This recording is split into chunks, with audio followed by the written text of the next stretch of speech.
I would say particularly among enterprise, there has been some kind of a open source is important narrative because they don't want to be held captive by the foundation model companies. What I am hearing though from other folks that talk to enterprises, that actually isn't true. And that enterprise seems to be focused on getting service delivered from people they trust and they will pay up if the product is good.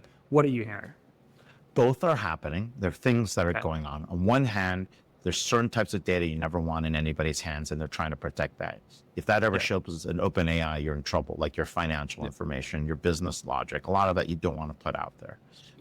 On the other hand, there's lots of stuff that you don't care because they're derivatives that are going to be built over time, and people are going to go share that.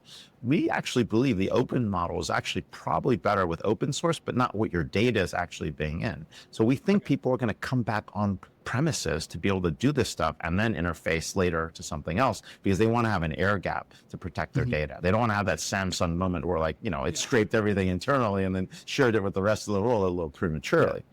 So nobody wants that.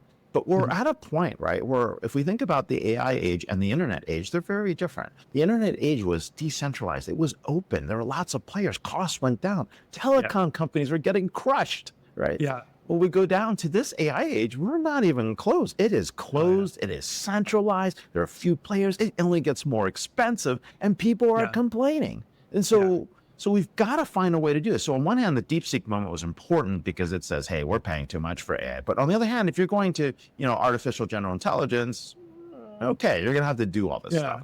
So it depends what problem you're trying to solve. But at this point, companies just want to get to be able to use this stuff. They want to go do a marketing campaign, take it from 6 months down to 6 weeks. They want to do an engineering problem that would take it a month and do it in an hour, right? That's what they're looking for, is that exponential efficiency of being 10 times better at 1/10 the cost. And if you can't deliver that to me, I'm not interested.